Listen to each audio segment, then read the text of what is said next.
उपस्थित सज्जनों, माताओं और बहनों,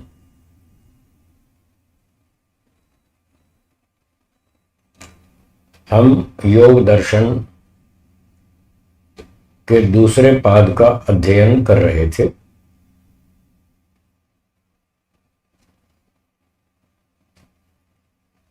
पांच क्लेशों का विषय चल रहा था और कल की कक्षा में वह पूरा हो गया। योग दर्शन में 5 क्लेश बताए हैं। उनके नाम बोलिए। अविद्या, अस्मिता, राग, द्वेष, अभिनिवेश, ये 5 क्लेश। बस सारा संसार इन्हीं के चक्कर में है। सब में अविद्या व्याप्त है। धन्यवाद। राग द्वेष का व्यवहार दिन भर और रात में भी चलता रहता है, दिन रात चलता ही रहता है। महर्षि कपिल जी ने सांख्य दर्शन में एक सूत्र बनाया, छोटा सा है सूत्र, आप भी बोलिए। राग विरागयोर योगः सृष्टि। ये सृष्टि कैसी है, संसार कैसा है? वो कहते हैं राग और द्वेष 24 घंटे जहां चलता है उसका नाम संसार है। 24 घंटे जहां राग द्वेष चालू ही रहता है उसका नाम संसार है। ये संसार, लोग इसको बहुत अच्छा मानते हैं, संसार को बहुत अच्छा मानते हैं, बहुत अच्छी जगह मानते हैं, संसार में रहना चाहते हैं, यहां सुख भोगना चाहते हैं। कभी कभी कुछ लोग हमें मिलते हैं और वो कहते हैं जी मेरी उम्र 44 साल हो गई, मैंने जीवन में कभी सुख नहीं देखा। मैंने जीवन में कभी सुख नहीं देखा। सुख की बड़ी आशा लगाए बैठे कि संसार बहुत अच्छा है, यहां बहुत सुख मिलता है, तो बेचारे अविद्या में।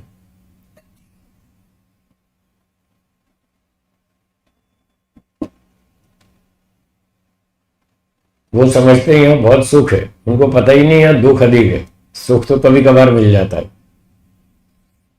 मोटी भाषा में कहूं तो भूले भटके कभी कभी सुख आ जाता है, नहीं तो दुख ही है। ऋषि लोग तो यही कह रहे हैं, दुखम एवं सर्वम विवेकिना। अभी पढ़ेंगे हम 15वें सूत्र में। बुद्धिमान को चारों तरफ दुख ही दुख दिखता है, ये 15वें सूत्र में लिखा है। फिर से सुनिए, बुद्धिमान को चारों तरफ संसार में दुख ही दुख दिखता है। अब मैं थोड़ा सा शब्दों को आगे पीछे करूंगा और फिर देखना एक बढ़िया सारथ निकल कर आएगा। पहला वाक्य फिर से दोहराता हूं।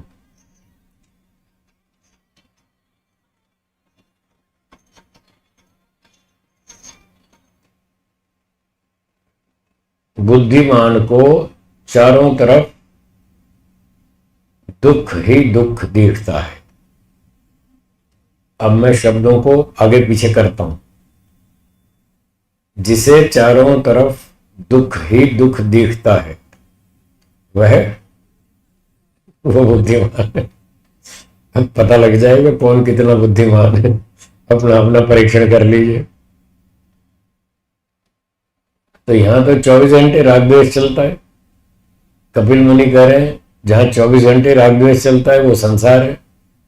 महर्षि पतंजलि कह रहे हैं कि जिसको चारों तरफ दुख दिखता है वो बुद्धिमान है। ऐसा है संसार,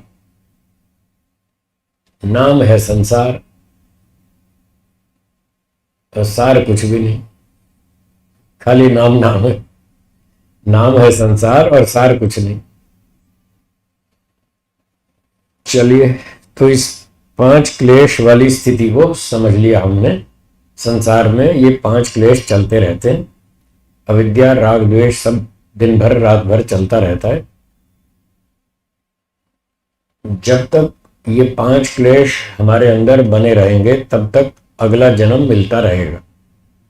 इसलिए इन 5 क्लेशों को पूरी तरह से नष्ट करना चाहिए। ये बात अगले सूत्र में है, 10वें में। अगला सूत्र देखिए, योग दर्शन दूसरा पाद, सूत्र 10। बोलिए, ते प्रति प्रसव हेयाः सूक्ष्माः, ते वे 5 क्लेश। ते का मतलब वे कौन? 5 क्लेश जिनकी चर्चा अब तक चल रही थी। वे 5 क्लेश प्रति प्रसव। प्रसव का अर्थ होता है उत्पत्ति। प्रसव शब्द का अर्थ क्या है? उत्पत्ति। और प्रति प्रसव इससे उल्टा विनाश। प्रति प्रसव विनाश। ते प्रति प्रसव हेया, वे 5 क्लेश नष्ट करने योग्य हैं। इनका नाश करना चाहिए। अविद्या का राग, द्वेष, क्रोध, लोभ, ईर्ष्या, अभिमान, ये सब इन्हीं का ही परिवार है। सब एक ही परिवार के सदस्य हैं। कुछ शब्द थोड़े सरल हैं, प्रचलित हैं। काम, क्रोध, लोभ, ईर्ष्या, द्वेष, अभिमान, ये सरल शब्द हैं जो प्रचलित हैं भाषा में। और ये शास्त्रीय शब्द हैं, राग, द्वेष, अविद्या, अस्मिता, राग, द्वेष, अभिनिवेश, ये सारे ही गड़बड़। तो पतंजलि महाराज कह रहे हैं, ते प्रति प्रसव हेया, ये सारे के सारे 5 क्लेश नष्ट करने योग्य हैं। और हेय का अर्थ है छोड़ देने योग्य। इनको छोड़ देना चाहिए, इनका नाश करना चाहिए, और ये नष्ट हो जाएंगे तब छूट जाएंगे। जब तक नष्ट नहीं होंगे तब तक नहीं छूटेंगे। जब ये नष्ट होंगे तभी छूटेंगे, जब ये छूटेंगे तभी मोक्ष होगा। इन्हीं की वजह से तो अगला अगला जन्म चलता है। तो ये कब छूटेंगे? आगे लिखा है सूत्र में, सूक्ष्माः। जब ये सूक्ष्म हो जाएंगे तब ये नष्ट हो जाएंगे, छूट जाएंगे। सूक्ष्म का अर्थ है दग्ध बीज। क्लेशों की 5 अवस्थाएं बताई थी, याद हो तो कहिए कौन कौन सी? ना ये तो चित्त की अवस्था है, चित्त की नहीं, क्लेशों की। क्लेशों की 5 अवस्थाएं। हाँ, प्रसुप्त, तनु, विच्छिन्न, उदार, और 5वीं, हाँ ये दग्ध बीज, ये 5वीं अवस्था। 4 तो सूत्र में है, प्रसुप्त, तनु, विच्छिन्न, उदार, ये तो सूत्र में है, चौथे सूत्र में। और 5वीं जो दग्ध बीज भाव अवस्था है वो व्यास जी ने भाष्य में लिखी है। दूसरा पाद, चौथा सूत्र, उसके भाष्य में लिखी है। तो ये 5वीं जो अवस्था है दग्ध बीज भाव, ये सूक्ष्म शब्द का अर्थ है। जब ये क्लेश सूक्ष्म हो जाएंगे, दग्ध बीज हो जाएंगे। दग्ध माने जला दिया, दग्ध का अर्थ है जला दिया। बीज मतलब कारण, जैसे गेहूं का बीज, बीज को खेत में बोएंगे तो फसल होगी। बीज में अंकुर उत्पादन सामर्थ्य यदि है तो खेत में डालेंगे तो उगेगा, उसका अंकुर फूटेगा। और यदि उसको भट्टी में भून दें, जला दें अग्नि से, तब उगेगा। तब आप कितना ही खाद पानी मिट्टी दो फिर नहीं उगेगा, उसका अंकुर उत्पादन सामर्थ्य जल गया। उसी जलने का नाम दग्ध है, जला दिया। तो जब ये 5 क्लेश दग्ध बीज के समान हो जाएंगे, जैसे भट्टी में अग्नि से बीजों को जला दिया जाता है, भून दिया जाता है, फिर वो अंकुर उत्पन्न नहीं कर सकते, उनकी वो शक्ति खत्म हो जाती है। इसी तरह से ये जो 5 क्लेश हैं ये अंकुर उत्पन्न करते हैं अगला जन्म। इनका अंकुर क्या है? अगला जन्म। और अगर इन क्लेशों को भी जला दिया जाए, जैसे गेहूं चने के बीज जला दिए, तो वो खेत में अंकुर पैदा नहीं कर सकते। इन 5 क्लेशों को तत्व ज्ञान की अग्नि में यदि जला दें, कौन सी अग्नि में? तत्व ज्ञान की, वो भट्ठी में भुने जाएंगे, ये तत्व ज्ञान की अग्नि में भुने जाएंगे, जला दिए जाएंगे समाधि में। समाधि में जो ईश्वर से तत्व ज्ञान मिलेगा उसमें इनको जला देंगे। अगर ये जला दिए तो फिर ये भी अंकुर उत्पादन में असमर्थ हो जाएंगे। अंकुर उत्पादन मतलब अगला जन्म, फिर ये अगले जन्म को पैदा नहीं कर सकते, फिर मोक्ष हो जाएगा। तो 10वें सूत्र में कह रहे हैं कि 5 क्लेशों को दग्ध बीज बनाओ, इनको समाधि लगाओ, ईश्वर से तत्व ज्ञान प्राप्त करो और इनको जला दो, पूरी तरह खत्म कर दो। फिर ये अगला जन्म उत्पन्न नहीं कर पाएंगे और हमारा आत्मा का मोक्ष हो जाएगा। तो मोक्ष प्राप्ति की शर्त ये है इस सूत्र में, इसको प्रमाण के रूप में याद कर सकते हैं। कई बार लोग कहते हैं जब सारे पाप कर्म खत्म हो जाएंगे तब मोक्ष हो जाएगा। ऐसा नहीं है, पाप कर्म कभी खत्म नहीं होते, न पुण्य खत्म होते। पाप और पुण्य हमेशा खाते में जमा रहेंगे। सारा बैलेंस कभी भी खत्म नहीं होता कर्मों का।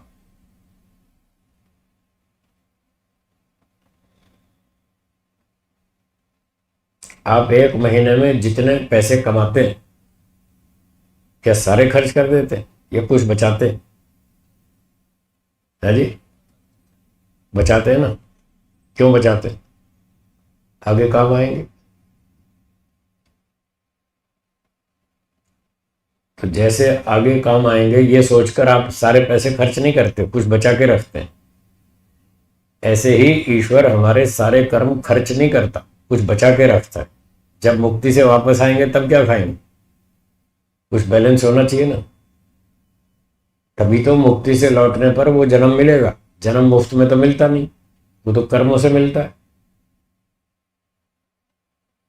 यदि मुक्ति में जाने से पहले सारे कर्म खत्म कर दिए, जीरो हो गया बैलेंस, तो फिर मुक्ति से लौट कर क्या खाएंगे? तो बैलेंस तो है ही नहीं। फिर फ्री में तो ईश्वर शरीर देता नहीं, जन्म देता नहीं। इसलिए ईश्वर भी बहुत समझदार है, बुद्धिमान है। वो कुछ कर्म हमारे बचा लेता है कि तुम बाकी जब लौट के आओगे मुक्ति से तब तुम्हें दूंगा। तब उन्हीं बचे हुए कर्मों से हमको पहला जन्म मिलेगा मुक्ति से लौटकर। इसलिए पाप पुण्य भले ही बचे रहें, पर ये 5 क्लेश जरूर नष्ट होने चाहिए, तब मोक्ष होगा। ये मोक्ष की शर्त है।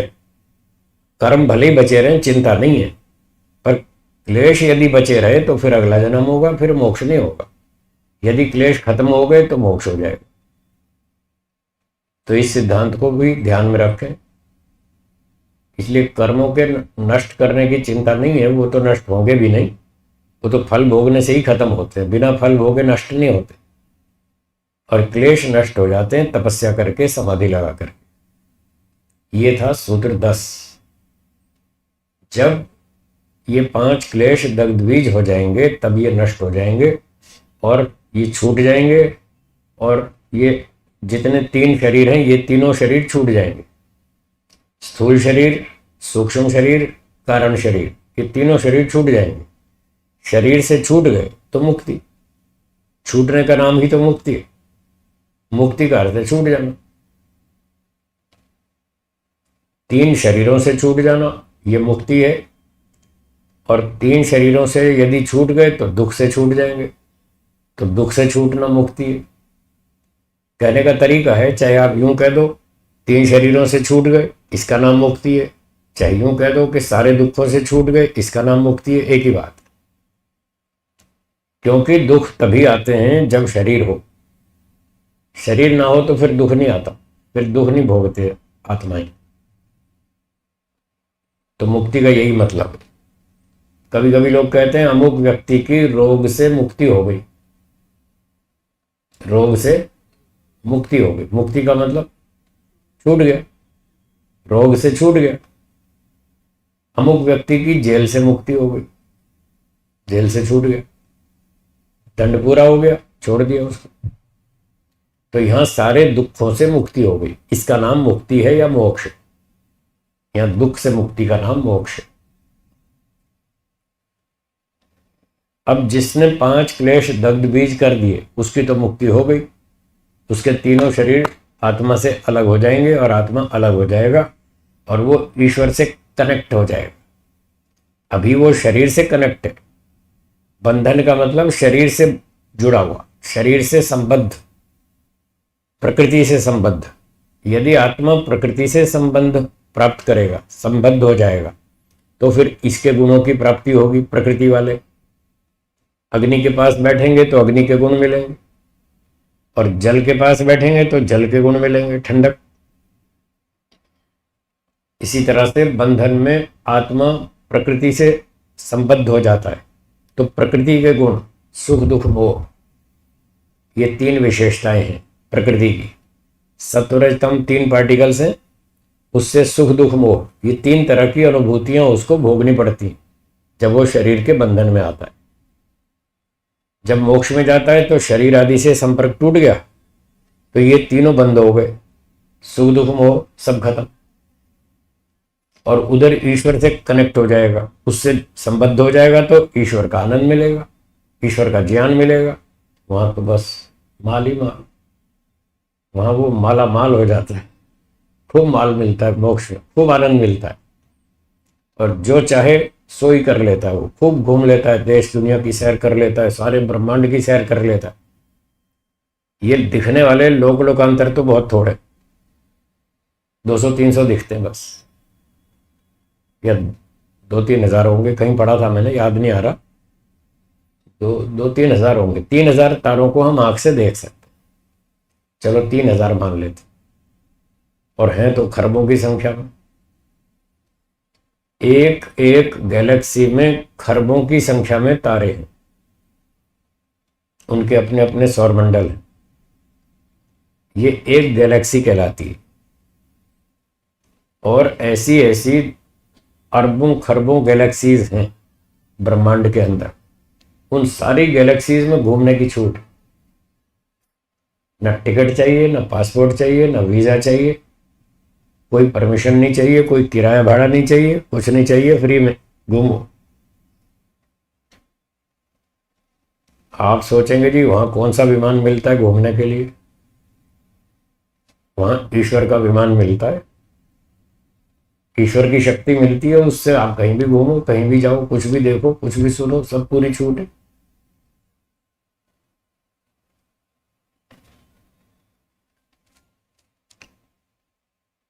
ये सब कैसे पता चलता है कि मोक्ष में ये सब होता है? 9वें समुल्लास में लिखा हुआ, हिंदी में आप भी पढ़ सकते। सत्यार्थ प्रकाश में ये सब लिखा हुआ है कि जितने लोग दिखते हैं और जो नहीं दिखते हैं, मुक्त आत्मा इन सब में भ्रमण करता है, और जहां चाहे वहां जा सकता है, उसको कोई रोक टोक नहीं। जहां कहीं रोक लग गई वो तो बंधन हुआ, मुक्ति कहाँ हो गई? अगर कह दें यहां नहीं आ सकते, नो एंट्री, तो बंधन हो गया। तो महर्षि दयानंद जी कहते हैं ये तो मुक्ति है, यहाँ बंधन तो कुछ है ही नहीं, कहीं भी जाओ, कुछ भी देखो, सब दुनिया भर के तमाशे देखो, लोगों की बातें सुनो। व्हाइट हाउस में जाओ अमेरिका में, वहां देखो क्या हो रहा है। दिल्ली संसद में जाओ और देखो कैसे लोग बदतमीजी करते हैं, चप्पलें मारते हैं उठा उठा के, माइक्रोफोन उखाड़ के सर फोड़ते हैं दूसरे का, सब तमाशा देखो। गुजरात विधानसभा में भी चप्पलबाजी हुई थी, कई साल हो गए। लखनऊ विधानसभा में तो माइक्रोफोन उखाड़ उखाड़ के मारे, 12 विधायक घायल हो गए, हॉस्पिटलाइज हो गए 12। ऐसी मारामारी चलती है वहां। तो कहने का मतलब कुछ भी देख सकते हैं, कहीं भी घूम सकते हैं, कुछ भी कर सकते हैं। हाँ, दुनिया वालों से कोई संपर्क नहीं कर सकते, उनसे कोई ट्रांजैक्शन नहीं होगा, कोई लेन देन नहीं होगा, ना किसी की सहायता करनी, ना किसी को परेशान करना। दुनिया से कोई संबंध नहीं है, ईश्वर से संबंध है। मुक्ति में ईश्वर से बात करो, खूब आनंद लो, कोई चिंता नहीं।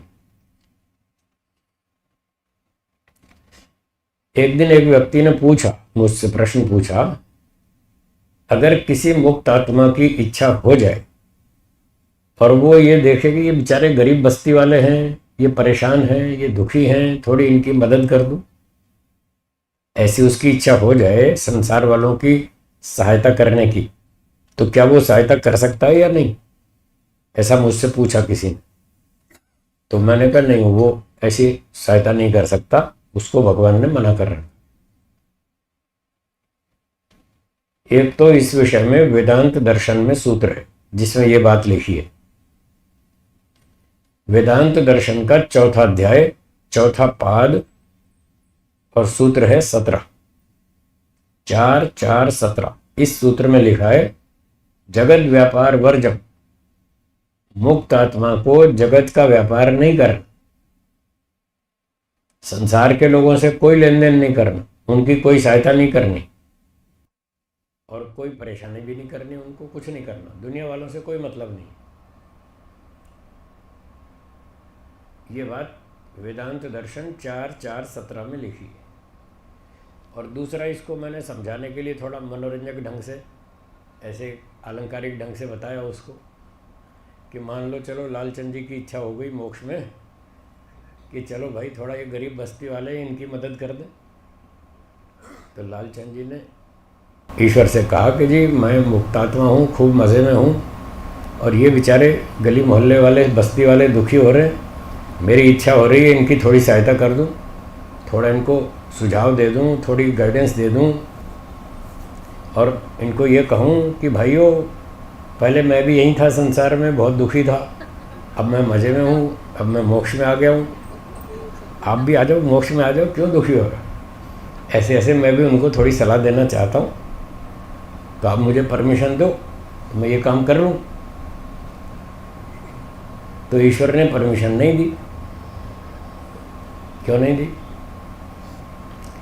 ईश्वर ने लालचंद जी से पूछा, ये बताओ तुम कौन हो? इन्होंने कहा मैं आत्मा हूँ। अच्छा तुम बताओ मैं कौन हूँ? कि आप तो परमात्मा हैं। अच्छा मैं अल्पशक्तिमान हूँ या सर्वशक्तिमान? तो लालचंद जी ने कहा जी आप तो सर्वशक्तिमान, पर तुम कैसे हो? मैं तो अल्पशक्तिमान हूँ। अच्छा मैं अल्पज्ञ हूँ या सर्वज्ञ हूँ? लालचंद जी ने कहा आप तो सर्वज्ञ हैं। अब फिर कहा कि तुम कैसे हो? बोला मैं तो अल्पज्ञ हूँ, अल्पशक्तिमान हूँ, अल्पज्ञ हूँ, एकदेशी हूँ। आप सर्वज्ञ हैं, सर्वव्यापक हैं, सर्वशक्तिमान हैं। तो ईश्वर ने कहा लालचंद जी सुनो, ध्यान से सुनो, मैं सर्वव्यापक हूँ, सर्वज्ञ हूँ, सर्वशक्तिमान हूँ। मैं रोज इन दुनिया वालों को समझाता हूँ, भाइयों अच्छे काम करो और मोक्ष में आ जाओ। ये मेरी नहीं सुनते, तेरी क्या सुनेंगे? क्या ईश्वर हमको रोज नहीं समझाता कि अच्छे काम करो और मोक्ष में जाओ? नहीं समझाता? फिर लोग हम लोग मानते हैं क्या ईश्वर की बात मानते हैं? जब सर्वशक्तिमान की कोई नहीं सुन रहा तो आपकी कौन सुनेगा? इसलिए ईश्वर ने कहा तू जा अपना मौज कर, तेरे बस का नहीं है, ये मेरा ही काम है।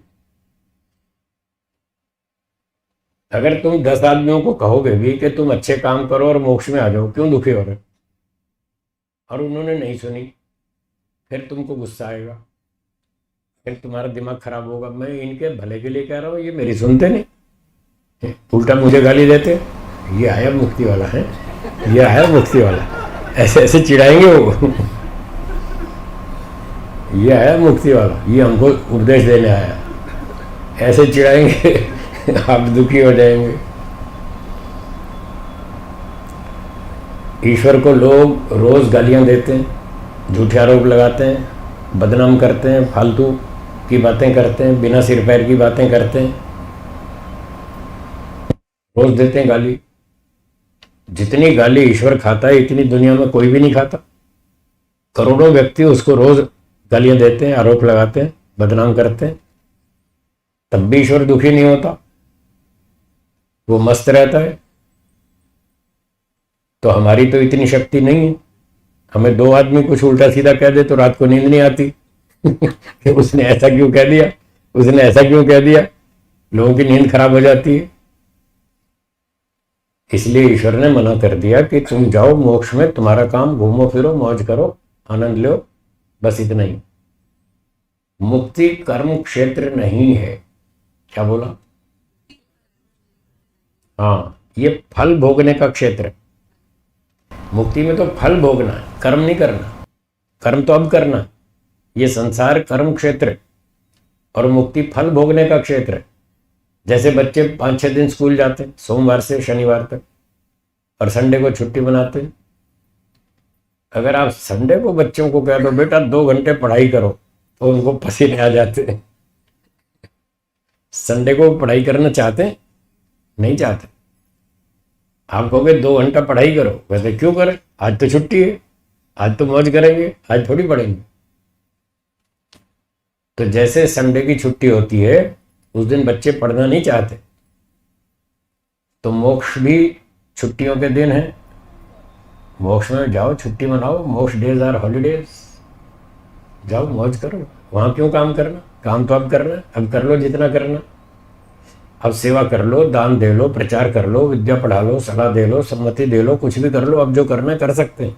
अब कर्म करने का क्षेत्र है, जितना मर्जी करो, खूब करो, अभी पूरी छूट है। मोक्ष में तो छुट्टी मनाओ, जाओ, कुछ नहीं करना। तो ये बात थी 5 क्लेशों की। 5 क्लेश दग्ध बीज हो जाएंगे तब मोक्ष हो जाए।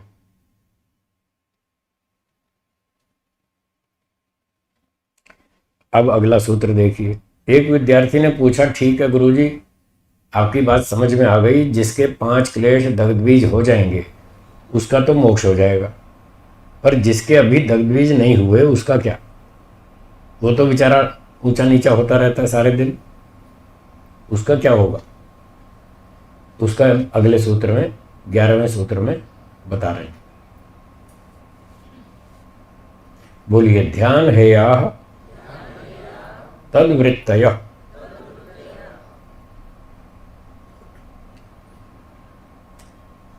तद्वृत्तयः, उसकी जो वृत्तियां हैं, जिसके 5 क्लेश अभी बचे हुए हैं, जीवित हैं, मरे नहीं, जले नहीं, विद्यमान हैं। जैसे हम सबके 5 क्लेश अभी बचे हैं, मरे नहीं हैं।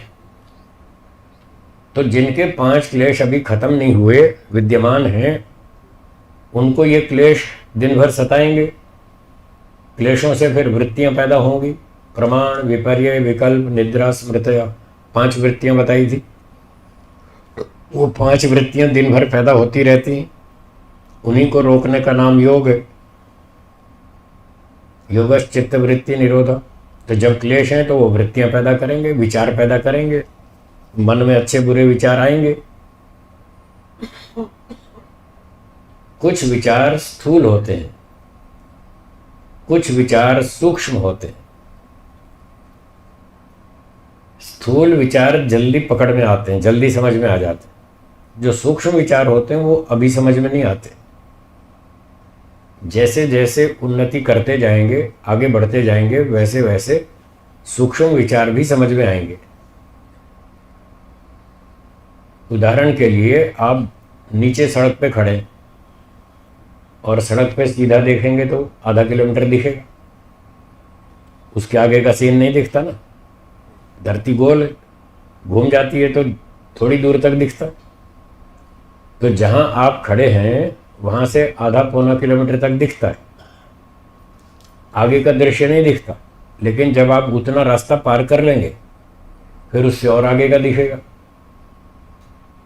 फिर 1 किलोमीटर और पार कर लेंगे तो उससे आगे का दिखेगा। यहाँ से 20 किलोमीटर नहीं दिखेगा। जैसे जैसे चलते जाएंगे, आधा पौना 1 किलोमीटर चलते जाएंगे, तो फिर आगे आगे का दृश्य वहाँ पहुँचने पर दिखेगा। यहाँ से 20 किलोमीटर सीधा नहीं दिखेगा। ठीक है। तो इसी तरह से जहाँ आज हम खड़े हैं, हमें आधा पौना 1 किलोमीटर का ही दिखेगा, उससे आगे का नहीं दिखेगा। मतलब आज की जो हमारी योग्यता है, जो परिस्थिति है, उसके आसपास की बातें तो हमको दिखेंगी, समझ में आएंगी, पर आगे की जो और सूक्ष्म बातें वो आज समझ में नहीं आएंगी।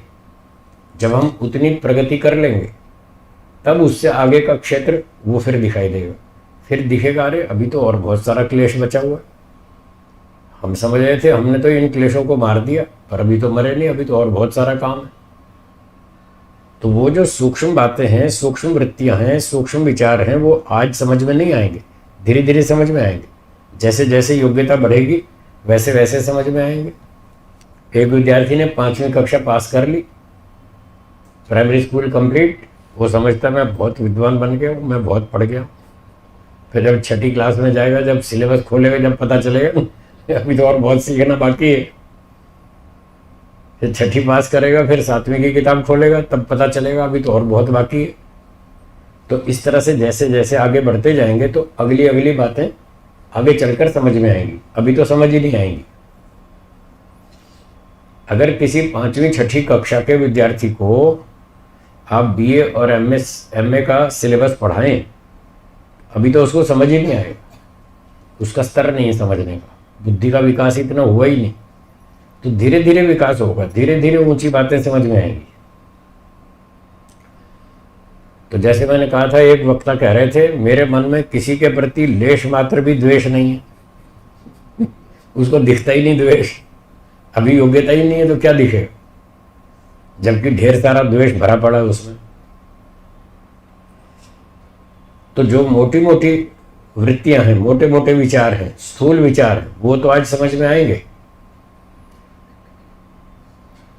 इनको मारना होगा, इन स्थूल वृत्तियों को तो मारना होगा। जैसे जैसे ये मरती जाएंगी तो योग्यता बढ़ती जाएगी, फिर आगे की सूक्ष्म वृत्तियां समझ में आएंगी योग्यता बढ़ने पर, जो आज समझ में नहीं आ रही, 2 साल बाद समझ में आएंगी, 5 साल बाद समझ में आएंगी।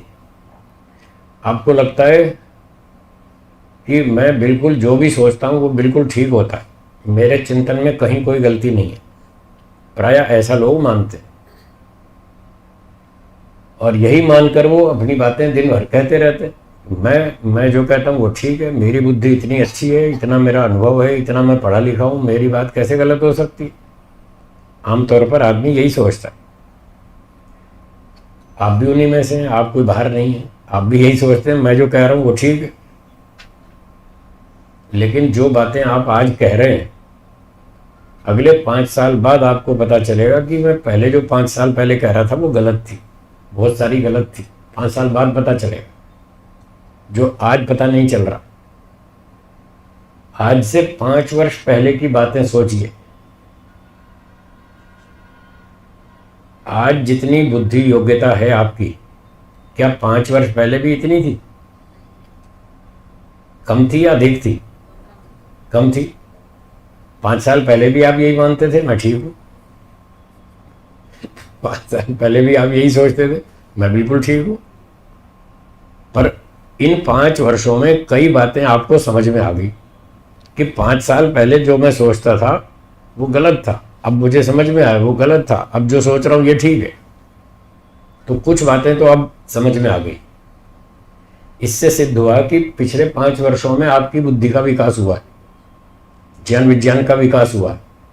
तो बहुत सारी गलतियां जो तब समझ में नहीं आ रही थी वो आज समझ में आ गई। जैसा आप 5 वर्ष पहले मानते थे मैं बिल्कुल ठीक हूं, ऐसा ही आज भी मानते हैं मैं बिल्कुल ठीक हूं। जबकि आज भी बहुत सारी गलतियां कर रहे हैं, जैसे 5 साल पहले कर रहे थे ऐसे आज भी कर रहे हैं। उनमें से कुछ समझ में आई, कुछ नहीं आई। जो समझ में नहीं आई वो आज भी आप गलती कर रहे हैं। ये गलतियां 5 साल बाद समझ में आएंगी। आज वाली गलतियां आगे 2 साल में, 5 साल बाद समझ में आएंगी।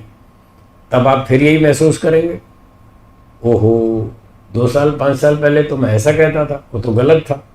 5 साल बाद पकड़ में आएगी ये बात। इसलिए महर्षि पतंजलि कह रहे हैं जो स्थूल वृत्तियां हैं वो जल्दी समझ में आ जाती हैं, पर जो सूक्ष्म होती हैं वो देर में समझ में आती हैं। धीरे धीरे आगे बुद्धि का विकास होगा तब समझ में आएंगी। तो इस बात से ये सार निकला कि कभी भी ये ना माने कि जो मैं मानता हूं वो ठीक है, उसमें अवसर रखना चाहिए। ये सोचना चाहिए मेरा विचार गलत हो सकता है, इसमें गलती हो सकती है, मुझे अभी समझ में नहीं आ रही। और उसमें गलती है या नहीं है किसी सीनियर अनुभवी व्यक्ति से पूछ के देख लो, वो बता देगा फटाफट। उसकी योग्यता आपसे अधिक है, वो बता देगा आपका ये विचार ठीक है ये गलत है। आप पूछेंगे क्या गलती है, वो गलती भी समझा देगा। पर यदि आपकी बैकग्राउंड है, आपने अध्ययन किया हुआ है, आप उस सब्जेक्ट को जानते हैं, पढ़े लिखे हैं, तो उसके बताने पर आपको गलती आज भी समझ में आ सकती है। और अगर बैकग्राउंड नहीं है, समझने की इच्छा नहीं है, चित्त की शुद्धि नहीं है, तो वो तो समझा देगा, आपकी समझ में नहीं आएगी। आप कहेंगे नहीं मैं तो ठीक हूँ, ये सारी दुनिया इसी बात पे तो अड़ी है, मैं ठीक हूँ, मैंने क्या गलती की। उसको बताने के बाद भी समझ में नहीं आती कि मैंने क्या गलती की, मैं तो ठीक बोल रहा हूँ। और बहुत सारे लोगों को समझ में भी आती है कि मैंने जो डिसीजन लिया वो गलत है, पर क्योंकि मैं अब बोल चुका हूँ क्योंकि मैं अब बोल चुका हूँ, उसको वापस नहीं ले सकता। बस ये हठ है जो उसका विनाश करता है। उसमें दुर्योधन जैसे लोग हैं, रावण जैसे लोग हैं जो हठी हैं, अड़ियल हैं, कंस जैसे लोग हैं, वो फिर उनका विनाश होगा और क्या होगा। इस विनाश से बचने के लिए महर्षि दयानंद जी ने बताया था आर्य समाज का चौथा नियम। आपने बोल दिया तो कोई पत्थर की लकीर थोड़ी है, आप कोई परमात्मा थोड़ी है। आप मनुष्य हैं, अल्पज्ञ हैं, आपसे गलतियां हो सकती हैं। अगर विचार करने पर समझ में आया कि हाँ मैंने गलत कह दिया, उसको वापस लो। सत्य के ग्रहण करने और असत्य के छोड़ने में सर्वदा, ये इसीलिए तो लिखा है कि हठ मत करो, जो सही बात है उसको स्वीकार करो, तो आप मार खाने से बच जाएंगे। नहीं तो मार खाओ। दो ही तरीके हैं सीखने के, या तो विद्वानों की सहायता से लाभ उठा लो, मार खाने से बच जाएंगे, और उनकी नहीं मानेंगे तो फिर मार खा के सीखे। दो ही तरीके हैं सीखने के। कुछ ना कुछ मार तो सबको खानी पड़ती है, ये नियम है। आप हो या मैं हूं, कोई भी हो, कुछ ना कुछ मार तो सबको खानी पड़ती है। आपने मार खाई तब कुछ बातें समझ में आई, आई ना, मार खा के आई ना, कुछ मैंने भी खाई। हाँ, इस जन्म में तो आपसे कम मार खाई, पीछे आपसे ज्यादा खाई। पिछले जन्मों में मैंने आपसे ज्यादा मार खाई, आपने कम खाई। अभी और मार खाओ, अब आएगी अक्कल, अभी नहीं आई अभी और मार खाओ।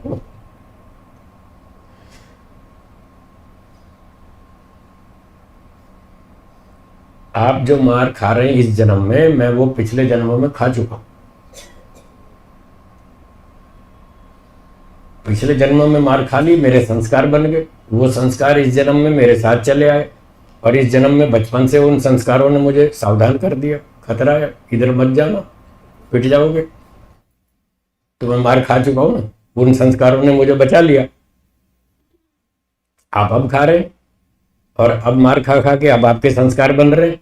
ये संस्कार आपको अगले जन्म में बचा लेंगे। जैसे मैं इस जन्म में बच गया, आप अगले में बच जाएंगे।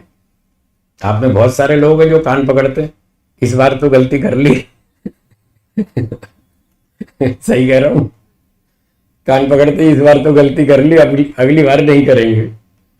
तो मैं बच गया उस गलती से, क्योंकि मैंने पिछले जन्म में मार खा ली। मैंने पिछले जन्म में कान पकड़े थे, आपने अब पकड़ लिए, आपको आगे लाभ मिल जाएगा।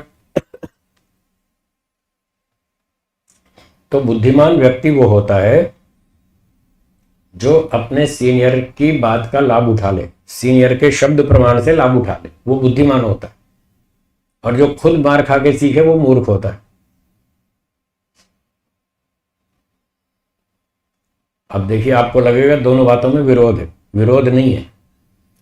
अब ये भी मैंने कहा था कुछ ना कुछ मार तो खानी पड़ेगी, उसके बिना अकल नहीं आएगी। तो मैं कह रहा हूं थोड़ी मार तो खा लो, मैंने भी खाई है, आप भी खाओ, थोड़ी थोड़ी खाओ, ज्यादा मत खाओ, ये कह रहा हूं। जो थोड़ी मार खा के सीख लेता है वो बुद्धिमान है। क्या बोला, दोहराइए।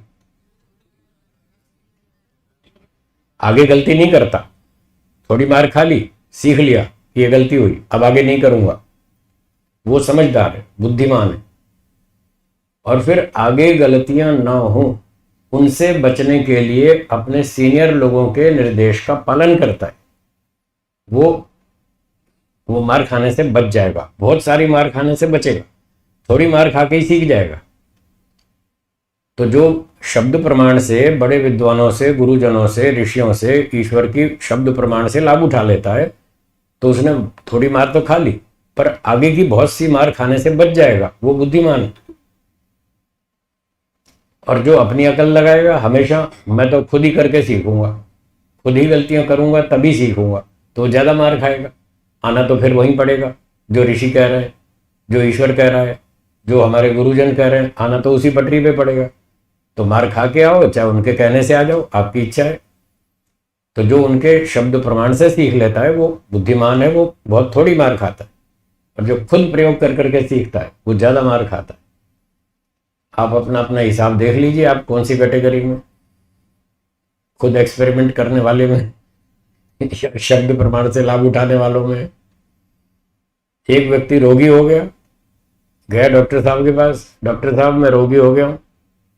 डॉक्टर साहब ने कहा ये दवा खाओ, दिन में 3 बार खाओ, सुबह दोपहर शाम, और ये बात का, ये चीज़ का परहेज रखना, ये मत खाना, आप ठीक हो जाएंगे। अगर वो डॉक्टर की बात मान ले रोगी, तो जल्दी ठीक हो जाएगा या नहीं? और डॉक्टर की बात ना माने और अपनी एक्सपेरिमेंट करे, नहीं नहीं मैं खुद करके देखूंगा, तो ज़्यादा मार खाएगा, ज़्यादा दिनों तक बीमार रहेगा, मुश्किल से ठीक होगा। और बद परहेजी ज़्यादा की तो शायद ठीक हो भी ना पाए। धीरे धीरे रोग ऐसी जड़ जमा लेगा, फिर हटेगा ही नहीं, फिर वो असाध्य रोग हो जाएगा। तो मेरा दृष्टांत समझ में आ गया ना? इसलिए हम सर्वज्ञ नहीं है, हर फील्ड को हम नहीं जानते। जो व्यक्ति समाज में अलग अलग क्षेत्रों में विद्वान हैं, कुशल हैं, एक्सपर्ट हैं, उस क्षेत्र में यदि हमें कोई काम पड़ जाए तो उस क्षेत्र के विद्वान की बात सुननी चाहिए, उसकी बात माननी चाहिए। आपको सोना चांदी खरीदना है तो सुनार की बात सुनो, वो आपको बता देगा ये अच्छी चीज़ है, ये खरीद लो। आपको कपड़े सिलवाने हैं तो दर्जी की सलाह ले लो, या दर्जी को ही बोल दो, वो सिल देगा आपके कपड़े। अकाउंट्स लिखवाना है, हिसाब किताब नहीं आता, तो सीए साहब की सहायता लो, वो आपको बताएंगे ऐसे लिखो ऐसे लिखो, वो आपको गाइड करेंगे, ये काम ऐसे करो ऐसे करो, ठीक हो जाएगा।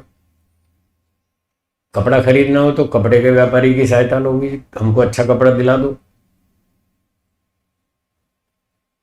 तो इस प्रकार से अनेक क्षेत्रों में हमें काम पड़ता रहता है। जिस क्षेत्र में काम पड़े उस क्षेत्र के विद्वान व्यक्ति की सहायता लेनी चाहिए, वो व्यक्ति मार कम खाएगा। आपको गाड़ी खरीदनी है तो किसी गाड़ी वाले एक्सपर्ट के पास जाओ, उससे सलाह लो कौन सी गाड़ी खरीदे, वो बताएगा ये गाड़ी खरीदो, वो गाड़ी खरीदो, आपके मजे ही मजे। और इसी तरह जीवन के बारे में समझना हो कि जीवन को कैसे जिए, भविष्य की योजना कैसी बनाएं, कैसे काम करें जिससे हमारे घर परिवार में सुख शांति अधिक रहे, तो ऋषियों की सलाह लो, ईश्वर की सलाह लो। और जो ऋषियों के ग्रंथ पढ़ते हैं उन विद्वानों की सलाह लो, वो आपको बता देंगे ये काम ऐसे करो, ये ऐसे करो। आपको बहुत बहुत कम मार खानी पड़ेगी और बहुत अधिक लाभ मिलेगा। तो महर्षि पतंजलि कह रहे हैं ध्यान हेया तद्वृत्तया, वो जो क्लेशों से वृत्तियां उत्पन्न होती हैं उनमें 2 तरह की होती हैं, एक स्थूल वृत्तियां होती हैं, एक सूक्ष्म वृत्तियां होती हैं।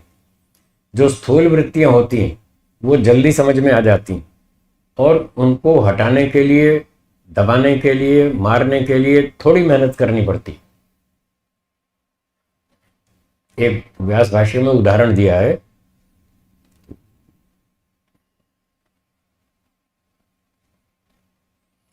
जैसे आप लोग कपड़े धोते हैं, कपड़े धोते हैं ना, कैसे धोते हैं? पहले तो उसमें मिट्टी होती है बहुत सारी, पहले सादे पानी में 1 बार 2 बार ऐसे निकाल लेते हैं तो मोटी मोटी मैल तो हट जाती है।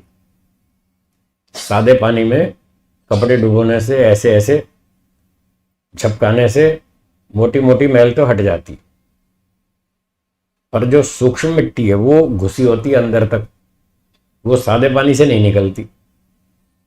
उसके लिए फिर साबुन लगाना पड़ता है या सर्फ में डुबोना पड़ता है और फिर रगड़ा लगाना पड़ता है। साबुन लगाओ और फिर रगड़ा लगाओ, कपड़ों को ऐसे रगड़ो या मशीन में रगड़ो, वॉशिंग मशीन में। तो फिर 2 काम करने पड़ते हैं, एक तो साबुन लगाओ और एक रगड़ा लगाओ, तब जाके वो सूक्ष्म मैल निकलती है, कपड़ा साफ सुथरा शुद्ध उजला हो जाता है। तो ये उदाहरण देकर महर्षि पतंजलि जी ने, व्यास जी ने हमको ये समझाया कि जो स्थूल वृत्तियां होती हैं उसको मारने के लिए, हटाने के लिए थोड़ी मेहनत चाहिए, और वो होती है क्रिया योग से।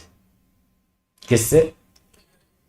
इस पाद का पहला सूत्र यही था, तपः स्वाध्याय ईश्वर प्रणिधानानि क्रिया योग। तो कह रहे हैं वो तो मोटा मोटा काम है, उस थोड़ी थोड़ी मेहनत से आपका मोटा मोटा काम तो हो जाएगा, मोटी मोटी समस्याएं हल हो जाएंगी। जो स्थूल स्तर की अविद्या है, राग द्वेष है, वो स्वाध्याय से, तपस्या करने से, ईश्वर समर्पण करने से वो हट जाएगा। लेकिन जो सूक्ष्म मैल है, जो सूक्ष्म विचार है, सूक्ष्म क्रोध है, सूक्ष्म लोभ है, सूक्ष्म राग है, वो इतनी थोड़ी मेहनत से नहीं हटेगा। उसके लिए तो फिर महाप्रतिपक्षा, उसके लिए महापुरुषार्थ करना पड़ेगा। तत्व ज्ञान प्राप्त करो, समाधि लगाओ, फिर समाधि में ईश्वर से और ज्ञान प्राप्त करो। वो जो अंत में ईश्वर से समाधि में ज्ञान मिलेगा, समाधि लगने के बाद ईश्वर से जो और तत्व ज्ञान मिलेगा, उससे जाके ये मरेंगे सारे क्लेश। ये इस सूत्र का विषय है। तो यहां सूत्र में शब्द लिखा है ध्यान। शुरू में पहला शब्द क्या है? ध्यान। यहां पर ध्यान का मतलब मेडिटेशन नहीं है। क्या बोला? मेडिटेशन वाला वो ध्यान नहीं है। यहां ध्यान शब्द का अर्थ ये नहीं है। ध्यान का अर्थ है तत्व ज्ञान। क्या अर्थ है? तत्व ज्ञान। ध्यान है या ये जो सूक्ष्म वृत्तियां हैं वो तत्व ज्ञान से मरेंगी। जो समाधि में प्राप्त होगा तत्व ज्ञान, उससे पूरी नष्ट होंगी, और जो मोटी मोटी हैं वो तो क्रिया योग से हट जाएंगी। इसलिए पहले क्रिया योग करो, फिर योग्यता बढ़ाओ, फिर तत्व ज्ञान प्राप्त करो, उससे वैराग्य होगा, फिर समाधि होगी, फिर और ऊंचा तत्व ज्ञान मिलेगा ईश्वर से समाधि में, उससे मरेंगे। तो जिनके क्लेश विद्यमान है उनको इस तरह से चलना है। तो दिन भर अपने मन को चेक करते रहिए, मन में कौन सा क्लेश चला रखा है हमने। चल नहीं रहा, हमने चला रखा है। हाँ, भाषा पे ध्यान दीजिएगा नहीं तो फिर वही भ्रांति बनी रहेगी। ये तो अपने आप आते रहते हैं विचार, क्लेश अपने आप आते रहते हैं। अपने आप कुछ नहीं आता, सारी जिम्मेदारी हमारी है। हम ही राग उत्पन्न करते हैं, हम ही द्वेष उत्पन्न करते हैं, हम ही अविद्या को सपोर्ट करते हैं। सारी गड़बड़ हमारी है। अपना दोष स्वीकार करें तभी हटेगा, नहीं तो नहीं हटेगा। व्यक्ति अपना दोष स्वीकार करना नहीं चाहता, वो दूसरों के सर पे डालता है। जब 10 आदमी मिलकर कोई काम करेंगे और काम अच्छा हो गया, सफल हो गया, बढ़िया रिजल्ट आया, तो लोग क्या कहेंगे? देखा, मैंने कहा था ना, मैंने कहा था ना, ऐसा करो। इन्होंने ऐसा किया तो देखा कितना अच्छा रिजल्ट आया। वो अपनी बड़ाई करेगा, देखा मैंने सलाह दी थी ना। और अगर काम बिगड़ जाए तो इन लोगों ने मेरी बात ही नहीं मानी। इतने अड़ियल लोग हैं, मैं कहता कहता थक गया, इन्होंने मेरी सुनी ही नहीं सारा दोष दूसरों के सर पे। चाहे गलत गलत सलाह दी हो तो भी यही कहेंगे, इन्होंने मेरी बात सुनी ही नहीं। अब देख लिया ना, सारा काम बिगाड़ के रख दिया ना। तो ये मनुष्य की मनोवृत्ति बहुत गलत है। अगर अच्छा काम हो जाए तो सारी प्रशंसा खुद ले जाए, और काम बिगड़ जाए तो सारा दोष दूसरों के सर पे डाल देगा। ऐसा व्यक्ति उन्नति नहीं कर सकता। उन्नति तब होती है जब निष्पक्ष विचार हो, ईमानदारी से विचार करो कि मैंने कोई गलत सलाह दी थी तो उसको स्वीकार करो और अपनी गलती मानो कि साहब मैंने गलत सलाह दी, मैं अपनी वापस लेता हूं, माफी चाहता हूं, जो नुकसान हो गया सो हो गया। अब मैं आगे सुधार कर बोलूंगा, सोच समझ कर बोलूंगा, आगे मैं ठीक ठाक बोलूंगा, मैं अपनी गलती स्वीकार करता हूं। और अच्छा ईमानदार हो तो गलती का जो नुकसान हुआ उसके नुकसान की पूर्ति भी करेगा। ईमानदार होगा तो वो कहेगा मेरी वजह से आपका 5 लाख का नुकसान हुआ, ये 5 लाख रुपए मैं कॉम्पेंसेशन देता हूं, जो आपका नुकसान हुआ ये मैं पूरी करता हूं और आगे मैं ऐसी गलतियां नहीं करूं। वो सही आदमी। तो यहां पर योगाभ्यास में भी अपनी गलती स्वीकार करो, गलती है तो स्वीकार करो, उसको दूर करो, तब तो आगे बढ़ सकते हैं। नहीं तो गलतियों को छुपाते रहे, दबाते रहे तो वहीं के वहीं बैठे रहेंगे और वही गलतियां और आगे दोहराते रहेंगे। कोई उन्नति नहीं होगी, बल्कि उल्टे जाएंगे, वापस नुकसान ही होगा। तो सूक्ष्म वृत्तियों को भी पकड़ना है, उनको भी मारना है। ईमानदारी से अपना परीक्षण निरीक्षण करेंगे तो अपनी गलतियां धीरे धीरे समझ में आएंगी। जैसे जैसे आगे बढ़ते जाएंगे और अगली अगली गलतियां समझ में आएंगी। पूरी गलतियां तब समझ में आएंगी जब आप न्याय दर्शन पढ़ेंगे। 54 गलतियां पूरी समझनी पड़ेंगी। लोग समझते हैं न्याय पढ़ने की क्या जरूरत है, हम ऐसे ही पंडित बन जाएंगे, ऐसे ही योगी बन जाएंगे। इतना आसान नहीं है योगी बनना। ये बैठे मेरे सामने सीए साहब, क्यों जी सीए सीए करना सरल है? कठिन है। दम निकल जाता है आदमी का तब जाके सीए होती है। एमटेक करना कोई सरल थोड़ा ही है, बहुत कठिन है। ये कुछ कठिन सिलेबस है, सीए का है, एमटेक का है, ये कठिन वाले हैं, आईएएस का है। और योगी बनना तो इनसे भी कठिन है, सीए से कठिन है, ज्यादा कठिन है। आपको सीए लाखों मिल जाएंगे पूरी धरती पे, घूमे हो सब देशों में लाखों सीए मिलेंगे, हजारों लाखों लोग आपको एमटेक मिल जाएंगे। और समाधि प्राप्त योगी कितने मिलेंगे? 2-4 मिलने मुश्किल है। तो आप बताओ ये कठिन हुआ कि नहीं? सरल काम को अधिक लोग करते हैं। क्या बोला? कठिन काम को बहुत थोड़े लोग करते, ये नियम। तो जिसमें संख्या कम हो समझ लेना ये कठिन है। जिस फील्ड में लोगों की संख्या कम हो समझ लेना ये बहुत कठिन है। और जहां ढेर संख्या हो तो समझ लेना ये सरल है। सुनार की दुकान पे कितने ग्राहक होते हैं? 2-4। और सब्जी की दुकान पर भीड़ लगती है। तो सस्ता माल कहाँ हुआ, सुनार की दुकान पे या सब्जी की दुकान पे?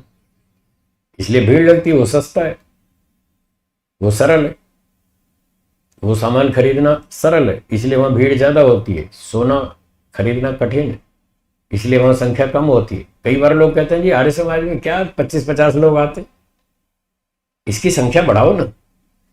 मैंने कहा आप सुनार की दुकान पे संख्या बढ़ा दो, मैं आर्य समाज में बढ़ा दूंगा। आप सुनार की दुकान पे भीड़ लगा दो, मैं आर्य समाज में भीड़ लगा दूंगा। यहां तो 24 कैरेट खरा सोना मिलता है, 24 कैरेट। उसको खरीदने की ताकत नहीं है लोगों में, सब में नहीं है। खास बुद्धिमान लोग ही यहां आ पाते हैं, वही यहां सुन पाते हैं, वही यहां टिक पाते हैं, नहीं तो भाग जाते हैं। समझ नहीं आती, इतनी कठिन बातें हैं यहाँ की। कठिन, आप बताओ सीए सब लोग कर सकते हैं क्या? फिर कोई कोई करता है। तो जो कठिन कार्य होते हैं उसमें संख्या हमेशा कम होती है। संख्या की चिंता ना करें, बस अपना काम करें। तो हमारी बात चल रही थी ध्यान है या तद्वृत्तया। जब समाधि में तत्व ज्ञान प्राप्त होगा तब जाके ये सूक्ष्म वृत्तियां खत्म होंगी और ये सारे क्लेश पूरी तरह से दग्धबीज होंगे। तब तक अपना क्रिया योग से अभ्यास करते रहें, लाभ उठाते रहें, अष्टांग योग का पालन करते रहें, धीरे धीरे प्रगति हो जाएगी। अब अगला सूत्र 12वें देखिए। 12वें सूत्र में कह रहे हैं कि जब तक क्लेश बचे हुए हैं, अभी क्लेश तो मरे नहीं, जिस जिसके क्लेश बचे हुए हैं, अविद्या, अस्मिता, राग, द्वेष, अभिनिवेश, तो व्यक्ति खाली तो बैठता नहीं, कुछ ना कुछ तो काम करेगा। आप चुपचाप खाली बैठ सकते हैं बिना विचार के? नहीं बैठ सकते, 1 मिनट भी नहीं बैठ सकते।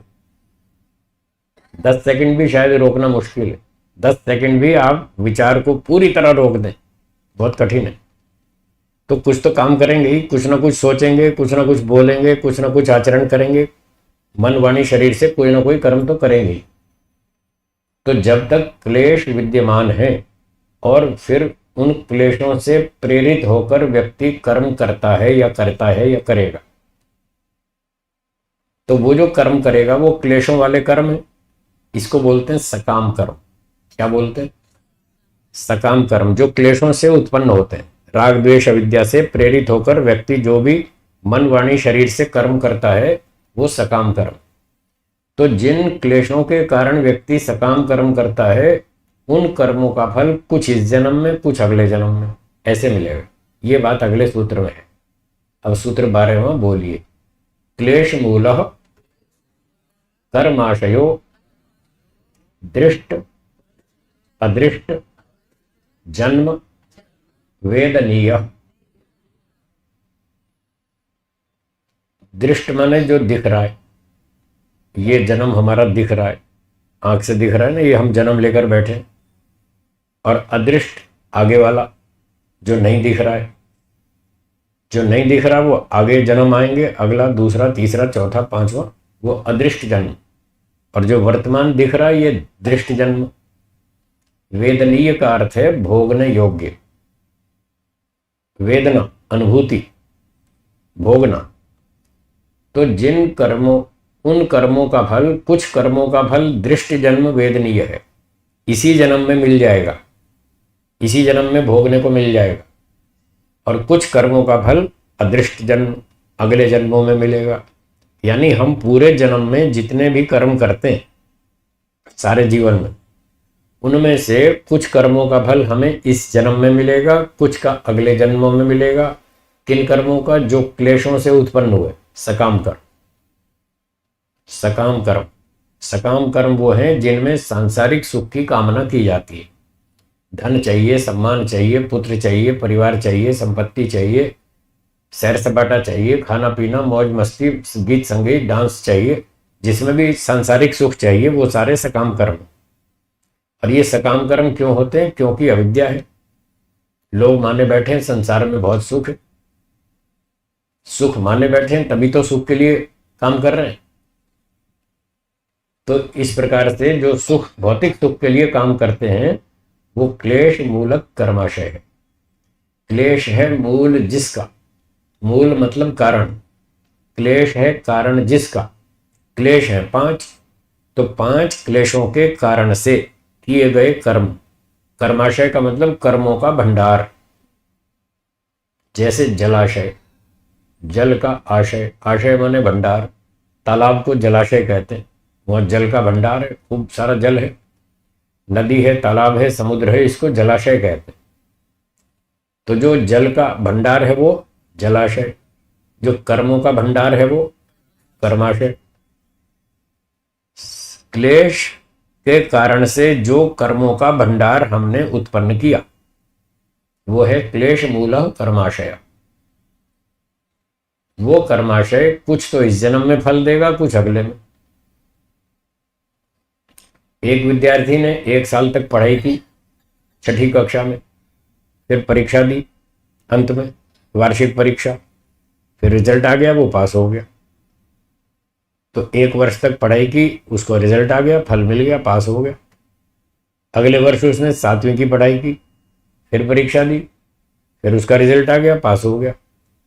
तो 1 वर्ष में उसको फल मिल गया पढ़ाई का। फिर उसने 20 वर्ष तक पढ़ाई की, ग्रेजुएशन, पोस्ट ग्रेजुएशन, LKG से लेकर पोस्ट ग्रेजुएशन तक 20 साल तक पढ़ाई की। उसको 20 साल में पोस्ट ग्रेजुएशन की डिग्री मिल गई, कोई MA, MSc, MTech वगैरह उसको डिग्री मिल गई। तो 20 साल में फल मिल गया। थोड़ा थोड़ा तो हर साल मिलता रहा, अब बड़ा फल मिल गया, MA की डिग्री, वो 20 साल बाद उसको वो मिल गई। तो इसी जन्म में कर्म किया, इसी जन्म में फल मिल गया। फिर वो विद्वान बन गया, फिर कंपनी में जॉब करने लगा।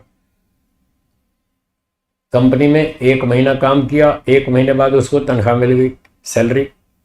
तो इसी जन्म में काम किया, इसी जन्म में फल मिल गया। यह है दृष्ट जन्म वेदनीय। इसी जन्म में जो फल मिल रहा है वो कर्माशय, दृष्ट जन्म वेदनीय कर्माशय। एक व्यक्ति ने 20 साल तक सिगरेट पी, उसको कैंसर हो गया। एक ने 20 साल तक, 30 साल तक शराब पी, उसको कैंसर हो गया। इसी जन्म में कर्म किया, इसी जन्म में फल मिल गया। एक व्यक्ति ने व्यायाम किया, उसकी आयु बढ़ गई, इसी जन्म में कर्म किया और इसी जन्म में फल मिल गया। यह है दृष्ट जन्म वेदनीय कर्माशय। और एक ने एक बिल्डिंग उड़ा दी, WTC। WTC याद आया? World trade centre. हजारों लोग मार दिए, अरबों डॉलर का नुकसान किया, दुनिया भर में दहशत फैला दी, भय आतंक फैला दिया कि ऐसे भी लोग होते हैं, ऐसे बड़े बड़े कांड करते हैं। अब बताओ उसको इस जन्म में सारा दंड मिल जाएगा? पॉसिबल ही नहीं। बहुत भयंकर अपराध किया, बड़ा अपराध किया, उसका दंड एक जन्म में भोगना संभव ही नहीं है, असंभव है। तो उसका जो बहुत सारा कर्मफल है वो इस जन्म में नहीं मिल सकता, वो फिर अगले जन्म में मिलेगा। 1 जन्म, 2 जन्म, 50 जन्म, 1000 जन्म, वो भगवान जाने, वो हम नहीं जानते। जब तक उसका कर्मफल पूरा नहीं होगा ईश्वर उसको छोड़ेगा नहीं। वो उसको 1000 जन्म, 20,000 जन्म तक भी दंड देगा, जितना भी उसके कानून से बनता होगा पूरा दंड देगा। कोई कंसेशन नहीं है, कोई छूट छाट नहीं, कोई माफी नहीं है, पूरा पूरा दंड भोगना पड़ेगा। अब ये दंड ही लोगों को समझ में नहीं आता, इसलिए गलतियां करते, छोटी करें या बड़ी। जहां जहां दंड समझ में आएगा बस वहीं ठीक हो जाएगा, वहीं व्यक्ति अपराध से बचेगा जहां उसको दंड समझ में आएगा। तो इस प्रकार से बहुत सारे कर्म ऐसे हैं जिनका फल हमको इस जन्म में नहीं मिल पाता। जैसे ये एक उदाहरण दिया, WTC तोड़ दिया, हजारों लोग मार दिए, अरबों खरबों डॉलर का नुकसान किया, उसका दंड उसको फिर अगले जन्मों में मिलेगा, इस जन्म में पूरा नहीं हो सकता। अच्छा, किसी ने बहुत बढ़िया पुस्तक लिख दी, महर्षि दयानंद जी ने सत्यार्थ प्रकाश लिख दी, बहुत अच्छी किताब, उससे बहुत लोगों को लाभ हुआ और अब तक भी पढ़ रहे हैं लोग, बहुत सारे लाभ उठा रहे हैं, आगे भी उठाएंगे। तो उनका सारा फल क्या एक जन्म में भोग सकते हैं? उनका फल भी बहुत सारा है, लंबा चौड़ा, एक जन्म में पॉसिबल नहीं है। तो जैसे बुरे कर्म बहुत अधिक होते हैं, बड़े बड़े बुरे कर्म किए, WTC तोड़ा, उसका फल एक जन्म में भोगना संभव नहीं है। ऐसे ही कोई व्यक्ति 50 साल तक हवन करता रहा और उसको कोई फल नहीं मिला, थोड़ा सा मिला, हवन किया, आयु बढ़ी, स्वस्थ हो गया, व्यायाम किया, हवन किया, आयु बढ़ गई, आनंद मिला, थोड़ा थोड़ा 5-2-4% तो दंड इनाम मिला, पर उसका 80-90% तो बाकी है, उसका सारा फल थोड़ी पूरा हो गया। तो बहुत सारा उसका कर्म फल बचा हुआ है। समाज सेवा की, परोपकार किया, दान दिया, विद्या पढ़ाई, प्रचार किया, लोगों को अच्छी सलाह दी, लोगों के अंदर गुण स्थापित किए, उनके दोष छुड़वाए, कितना सारा पुण्य काम किया, पर सारा फल तो यहां मिला नहीं। जो यहां नहीं मिला वो अदृष्ट जन्म वेदनीय, वो अगले जन्म में मिलेगा। अच्छे विद्वान धार्मिक माता पिता, सदाचारी माता पिता, ऐसे परिवार में जन्म मिलेगा। आर्य विद्वान माता पिता के घर जन्म मिलेगा। अब इसको उलट कर देखिए, अगर किसी का जन्म ऐसे अच्छे परिवार में हुआ हो जिसके माता पिता विद्वान हो, धार्मिक हो, सदाचारी हो, चरित्रवान हो, देशभक्त हो, ईमानदार हो, ईश्वर भक्त हो, आर्य समाजी हो, अगर ऐसे परिवार में किसी का जन्म हुआ है तो आप अनुमान लगा लीजिए इसने पिछले जन्म में बहुत अच्छे काम किए। ये अदृष्ट जन्म वेदनीय कर्माशय है जो उसको अब फल दे रहा है। तो इस प्रकार से कुछ कर्मों का फल इस जन्म में और कुछ का अगले जन्मों में मिलता है, जो सकाम कर्म। इस सूत्र के भाष्य में आगे लिखा है, जैसे अभी WTC का बताया, ऐसे खतरनाक काम करने पर इस जन्म में नहीं मिलता, अगले में मिलता है। और जो योगी लोग तपस्या करके अपने 5 क्लेशों को दग्धबीज कर देते, उनका भी तो स्टॉक में कर्माशय बचा हुआ है ना, पिछला बहुत सारा कर्माशय अभी बचा हुआ है, सारा कर्म तो जीरो होता नहीं। तो कह रहे हैं उनका जो बचा हुआ है वो कर्माशय अब उनको अगले जन्म में फल नहीं देगा, क्योंकि उनका तो मोक्ष हो जाएगा। जिनके 5 क्लेश दग्धबीज हो गए उनका तो मोक्ष हो जाएगा, अगला जन्म होगा ही नहीं। जब अगला जन्म होगा ही नहीं तो फिर वो फल कहां देगा? वो रुक जाएगा, स्टॉप, वो पेंडिंग हो जाएगा, जमा रहेगा, जब मुक्ति से लौटेंगे तब मिलेगा।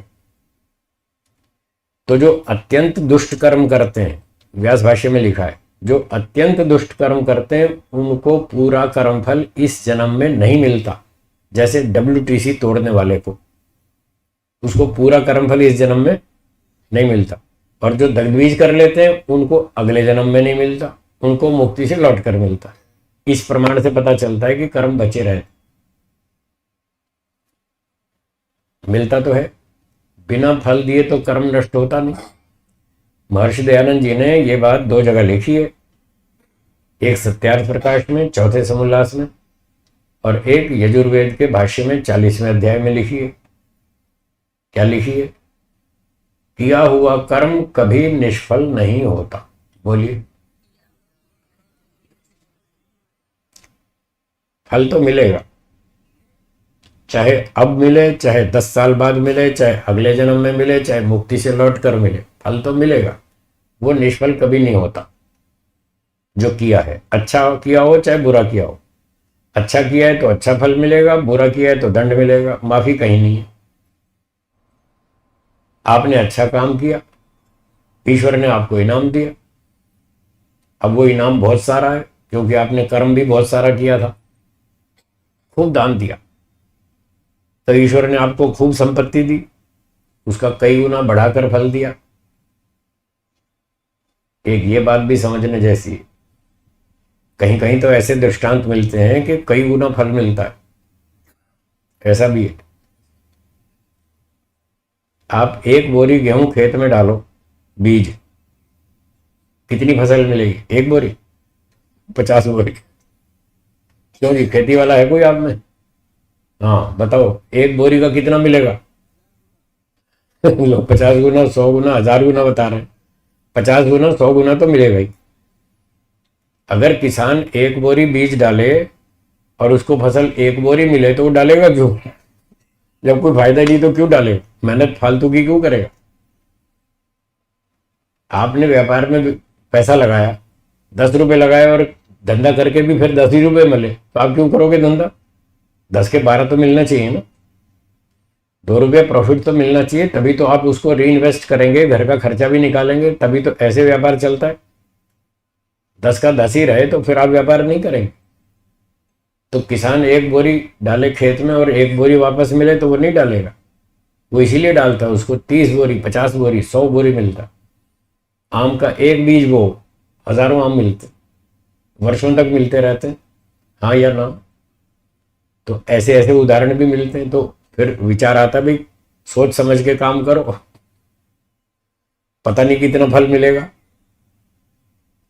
और कुछ कुछ तो छठे समोल्लास में लिखा भी है, 10 गुना, 20 गुना, 50 गुना, 100 गुना, इतना भी लिखा है वहां। एक अपराध अगर कोई चपरासी करे और उसको 1 पैसा दंड हो, वही अपराध यदि राजा करे तो उसको उससे 1000 गुना दंड, ऐसा लेगा। तो 1000 गुना भी दंड हो सकता है, इसलिए बहुत सावधान रहना पड़ेगा कि गड़बड़ की तो 1000 गुना दंड मिलेगा, और अच्छा किया तो 1000 गुना अच्छा भी हो सकता है। तो मैं ये कह रहा था कि मान लो आपने 1 रुपया दान दिया, आपको ईश्वर ने 100 रुपया दान, उसका फल दिया, 1 का 100 कर दिया। अब आप सोचते हैं भाई 100 का मैं क्या करूंगा, मेरे पास 100 का खर्चा ही नहीं, तो मैं सारा तो भोग ही नहीं सकता, तो क्या करूं? मैं 10 रुपये भोग सकता हूं 100 में से। आपने 10 रुपये भोग लिए, कितने बचे? 90 आपने री इन्वेस्ट कर दिया। जैसे व्यापार में री इन्वेस्ट करते हैं कैपिटल, जो प्रॉफिट कमाते हैं उसमें से कुछ पैसे फिर और लगा देते हैं, तो ऐसे यहां भी चलता है। आपने 1 रुपया दान दिया, ईश्वर ने आपको 100 रुपया फल दिया, आपने 10 रुपया खर्च कर लिया, 90 रुपया फिर दान कर दिया, वो आपका री इन्वेस्टमेंट है।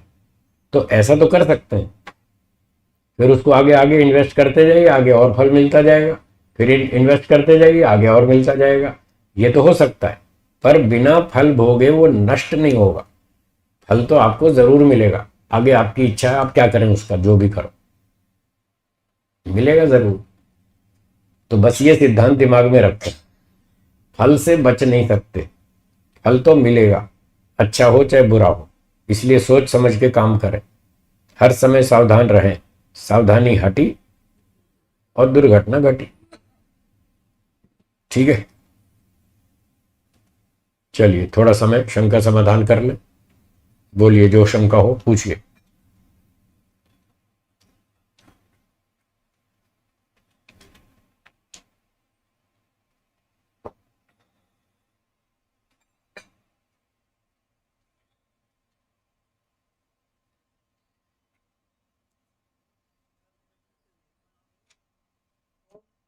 नमस्ते जी।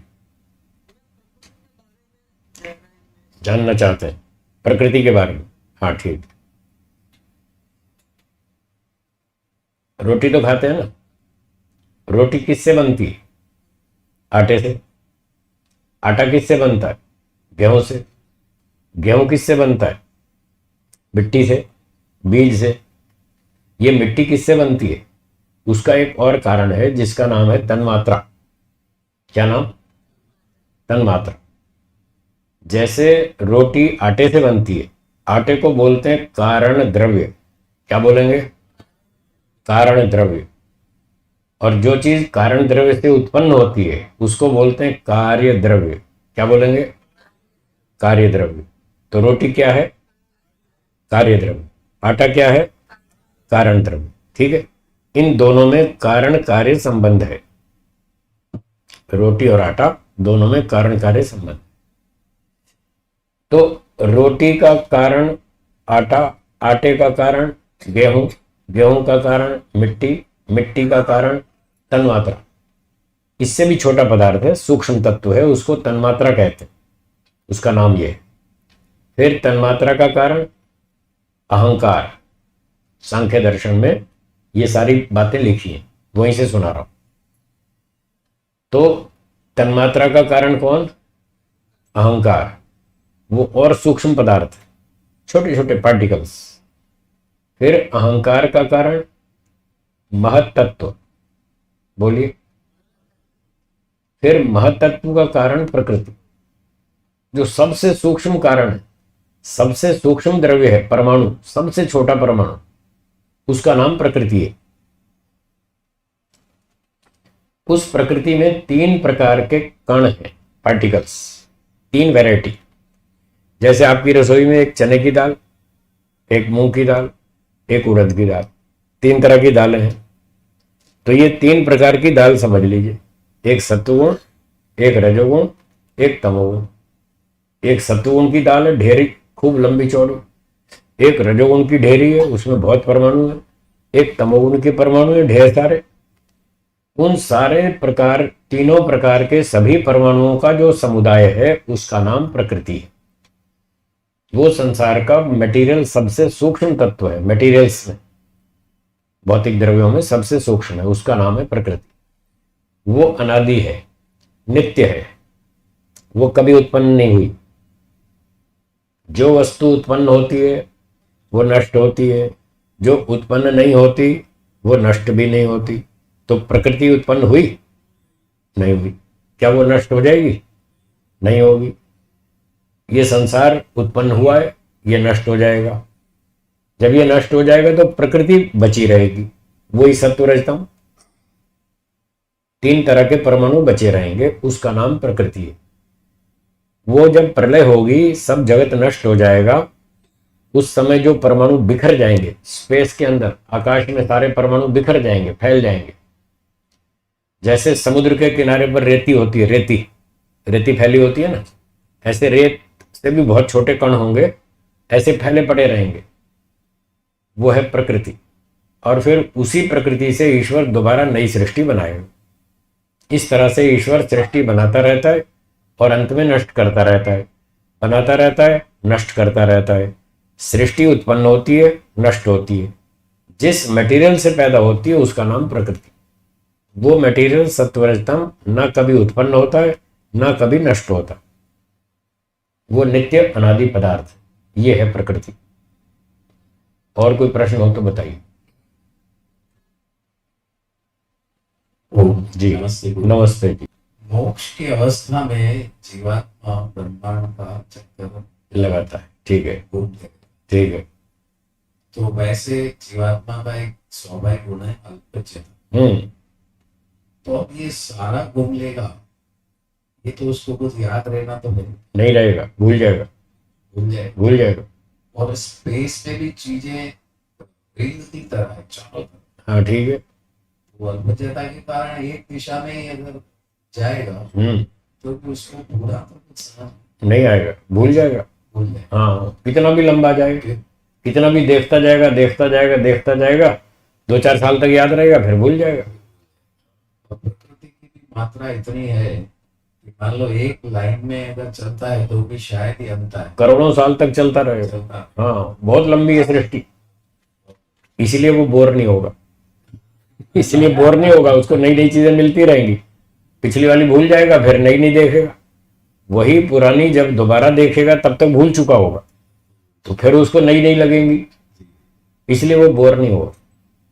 करोड़ों साल तक तो नहीं होगा, अंत में एक दिन आ जाएगा, बोरिंग पॉइंट भी आ जाएगा, लेकिन करोड़ों अरबों वर्षों तक वो मस्त रहेगा। जी। लेकिन पूरी सृष्टि देख लेगा ऐसा कहीं मुश्किल लगता है, मुश्किल। मुश्किल लगता है। देख भी लेगा तो याद नहीं रहेगी, भूल जाएगा। तो वो भी नहीं देखना। ना देखने जैसा ही हुआ, अगर भूल गया तो ना देखने जैसा ही होगा, जी। क्योंकि उस भूली हुई चीज को फिर दोबारा देखेगा तो फिर नहीं लगेगी। तो देखी ना देखी एक बराबर हुई। और अनुमान से हम इस ये लगा सकते हैं कि जैसे यहाँ विद्युत की गति सबसे तेज है हम्म। और वो प्रकृति की गति, हम्म। प्रकृति का मतलब, ठीक है। तो ईश्वर की तो कई गुना हो सकती हाँ बिल्कुल, उसकी शक्ति तो अनंत है, है, ईश्वर की तो कई गुना हो अनंत शक्ति है। जीवात्मा उसकी शक्ति से मुक्ति में घूमेगा। अब ये तो वहीं चल के देखेंगे कितनी स्पीड से चलता है वो। वो यहाँ पता नहीं चलेगा। सकती है। कभी यहाँ भी कुछ लोग स्लो चलते हैं, कुछ लोग बाइसिकल में चलते हैं आराम से, और कुछ लोग मर्सिडीज कार में चलते हैं 200 की स्पीड पे। यहाँ भी तो स्लो हाई स्पीड पे चलने वाले हैं ना। तो मुक्ति में क्या होगा पूरा पूरा तो अभी समझ में नहीं आ रहा, पूरा नहीं आ रहा, बहुत सारा आ रहा है, मोटा मोटा तो आ रहा है समझ में, पूरा तो समझ में नहीं आ रहा। बाकी जितना बच गया वो वहीं चल के देखेंगे, वहां पता चल जाएगा। एक प्रश्न, कर्माशय कि जैसे 2000 कर्म है तो 1600 कर्म का आधार पे दूसरा जन्म, ठीक है, ठीक है। बाकी जो 4000 है उसमें 2000 डिसाइडेड है, हम्म। जितना मिलेगा डिसाइडेड, उसका फल निश्चित है, ठीक है। ऐसा ही होगा। और 2000 वो सस्पेंस है, हाँ ठीक है, सस्पेंस, कोई पता नहीं कब कहाँ मिलेगा। अब उसका कुछ मालूम नहीं। ठीक है। तो 2000 जो डिसाइड है, भाई इसमें कभी गधा होगा, घोड़ा होगा, कुत्ता होगा, जो भी है, तो उसका क्रम भी निश्चित होगा। भाई ये अगर समझो पूरा हो जाता है, जैसे घोड़े वाला पूरा हो गया तो गधे वाला शुरू हो जाएगा, ऐसा नहीं है।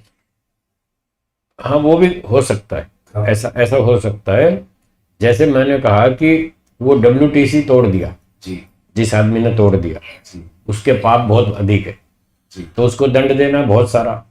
अब वो ईश्वर निर्णय करेगा कि उसको जितना पाप है इसको कितनी और कौन कौन सी योनियों में दंड देना। मान लो उसको 300 योनियों में दंड देना, कल्पना करते, तो उसमें 300 में सांप भी है, बिच्छू भी है, कुत्ता भी है, भेड़िया भी है, तेंदुआ भी है, सब है, वृक्ष भी है, वेल मछली भी है। अब 300 योनियों में उसका दंड पूरा होगा, ईश्वर ने ऐसा समझ लिया, तो उसमें क्रम भी वो ईश्वर ही बनाएगा। वो सब उसका काम।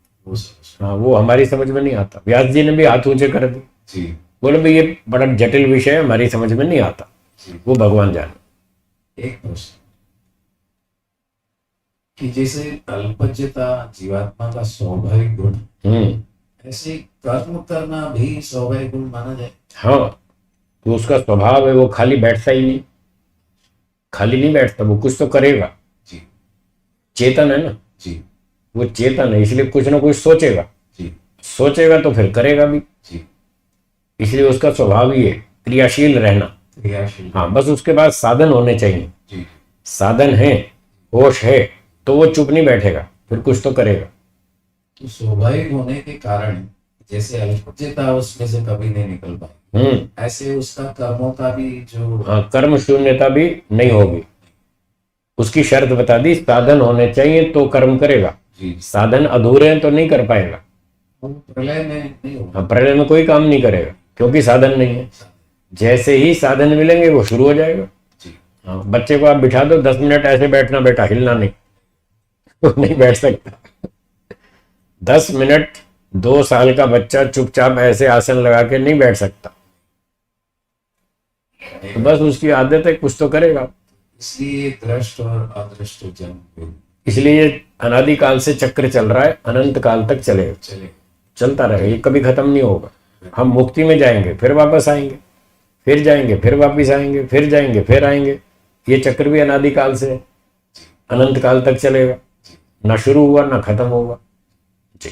एक अनुमान एक और लगा सकते हैं गुरु, आखिरी प्रश्न, बोलिए बोलिए। कि इस सप्ताह भर जैसे काम करते हैं तो रविवार एक आता छुट्टी आती है। है, एक दिन छुट्टी के लिए 7 दिन काम, हम्म 31 दिन 10 तरफ छुट्टी है। हम्म तो काम इससे लंबा होगा, आप ये लगाना चाह रहे हैं? क्या अनुमान लगा? ऐसा कोई जरूरी नहीं ऐसा- ना। अच्छा, इतना भी कहीं हो सकता है कि कम से कम जितना मोक्ष का समय है इतना काम करने का भी समय, मतलब 2 दिन छुट्टी 2 दिन काम, बराबर। ऐसा भी लगे तो भी 36,000 बार इंतजार, नहीं नहीं, ऐसा कुछ नहीं, ऐसा कुछ। ऐसे कोई गारंटी नहीं है। जी ये तो व्यक्ति की अपनी ऊहा, योग्यता, चुस्ती, फुर्ती के ऊपर डिपेंड करता है कि वो जल्दी जावे या देर से जावे। शॉर्टकट। हाँ, शॉर्टकट भी मार सकते हैं लोग, कोई लंबा कट भी मारते हैं। तो ये कोई समय का निर्धारण नहीं कर सकते, ऐसा कहीं नहीं है। शास्त्र में ये लिखा है, न काल नियमो। जी मुक्ति प्राप्ति में समय का कोई नियम नहीं। हाँ, कोई 2 करोड़ जन्म में जाए, कोई 20 अरब जन्म में जाए, उसकी मर्जी, हर एक की अपनी इच्छा है। जिसको जितना जल्दी समझ में आएगा वो उतना जल्दी मेहनत करेगा, समझ में आने की बात। इसीलिए लिखा है ज्ञानान मुक्ति, सांख्य दर्शन में 3रे अध्याय में लिखा है, 23वां सूत्र, 3:23, ज्ञानान मुक्ति। ज्ञान से मुक्ति होती है। जब जिसको ज्ञान हो जाएगा कि संसार बेकार है, वो निकल लेगा, चल पड़ेगा मुक्ति की तरफ, वो स्पीड पकड़ेगा। और जिसको ज्ञान नहीं हुआ वो यहीं बैठा रहेगा, कभी लकड़ी बेचेगा, कभी मिठाई बेचेगा, तो अपनी दुकान चलाएगा। जी।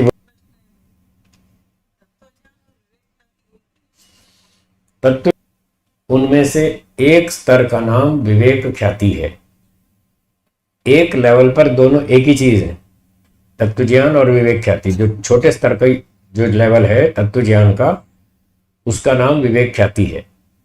जैसे मान लो 12वीं क्लास पास कर ली किसी ने, 12वीं तक की परीक्षा पास कर ली, तो ये तत्व ज्ञान समझ लीजिए, इसी का नाम विवेक ख्याति है।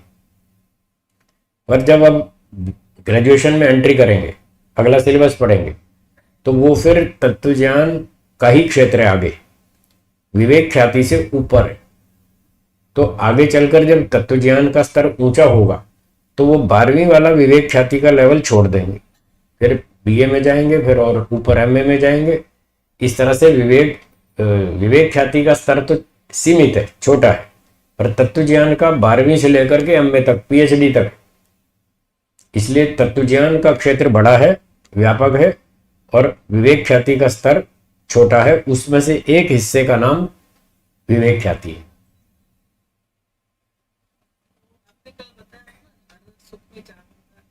क्या होते हैं? हाँ हाँ, सुख में 4 प्रकार। कैसे देखते हैं? हाँ, वैसे तो प्रश्न पूछा है तो अभी उत्तर दे रहा हूं। बाकी 4 दुखों की व्याख्या रात को आएगी, आज की क्लास में, आखिरी क्लास में इस सत्र की एक रात की क्लास है, उसमें बताएंगे। तो जलेबी में 4 तरह के दुख कैसे होंगे? इसका उत्तर है, पहला दुख है परिणाम दुख।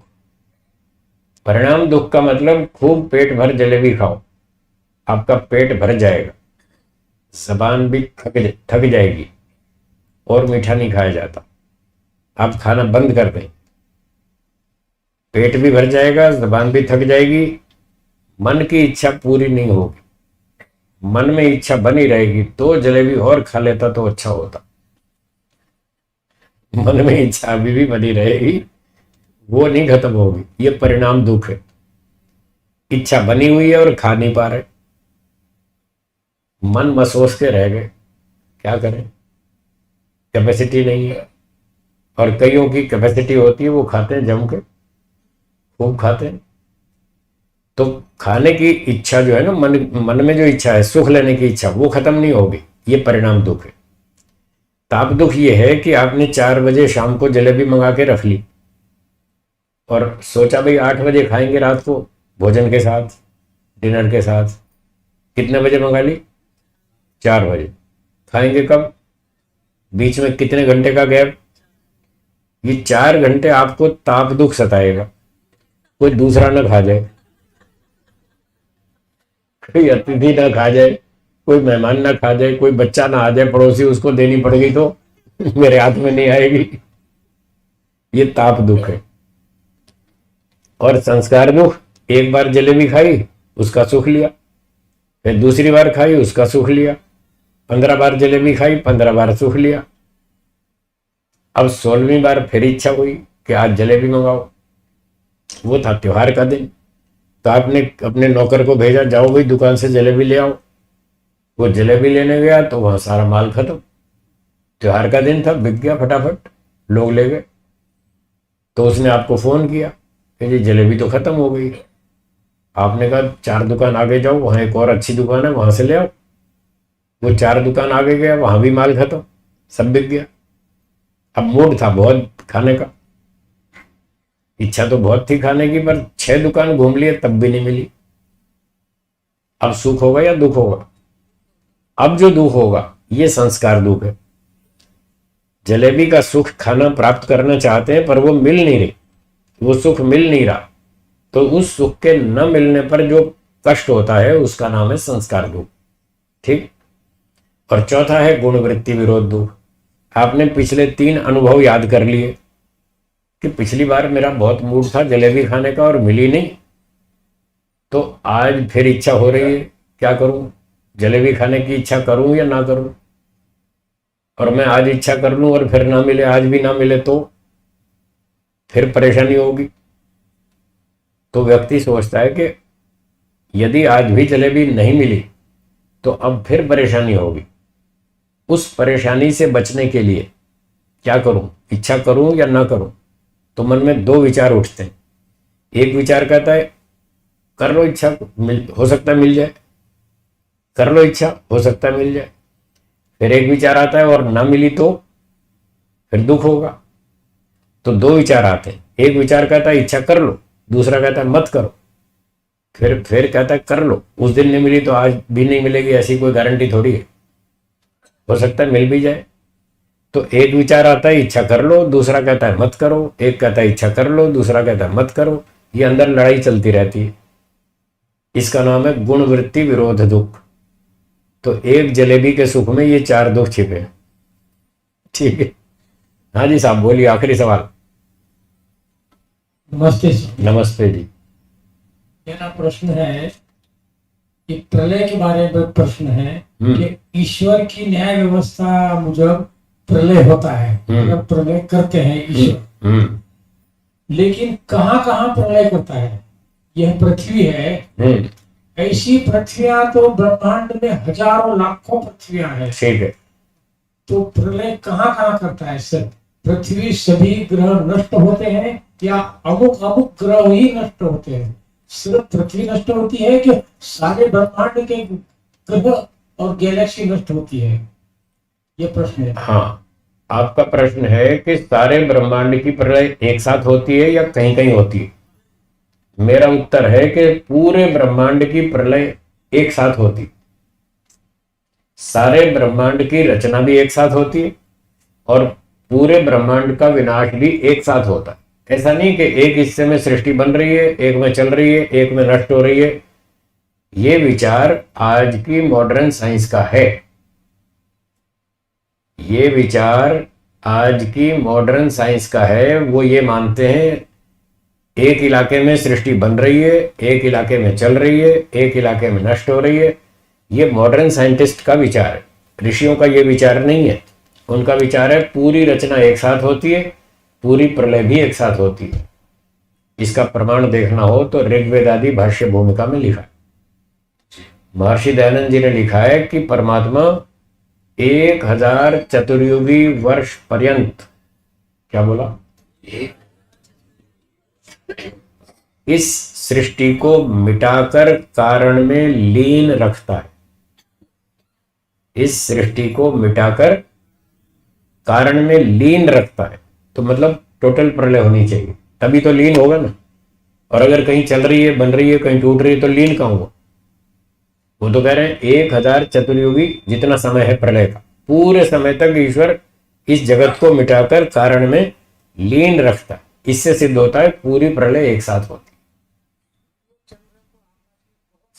बहुत सारे सारे सूर्य, चंद्रमा, तारे, पर्वत, नदियां, समुद्र, पशु, पक्षी, वृक्ष, वनस्पति, मनुष्य, सब सब खत्म, कुछ नहीं बचेगा, फिर नया बने।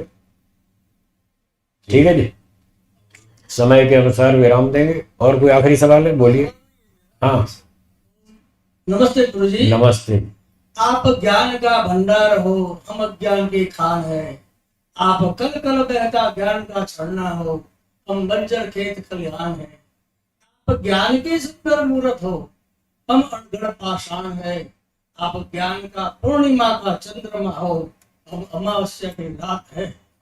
वाह बहुत अच्छा, धन्यवाद धन्यवाद। चलिए अगली सूचना। नमस्ते। नमस्ते, आपका भी है। जैसे आपने बताया हम्म कि बड़े बड़े क्लेशों को नष्ट करने के लिए थोड़ी सी मेहनत करनी पड़ती है, और जो अति सूक्ष्म है उनको नष्ट करने के लिए असंप्रज्ञात तक जाना पड़ता है। ऐसा क्यों? जो सिस्टम है वो है, जैसे मैंने उदाहरण दिया, मोटा मोटा मैल तो कपड़ों का सादे पानी से निकल जाएगा, और जो सूक्ष्म मैल है वो सादे पानी से नहीं निकलेगा, वो साबुन लगाना पड़ेगा और घिसना रगड़ना पड़ेगा। ऐसा क्यों? जो इसका उत्तर है वो आपके सवाल का उत्तर है। ऐसा क्यों? ये सृष्टि का नियम है, ऐसा ही होता है, जो है वो है। जी चलिए, एक बार तालियों की गड़गड़ाहट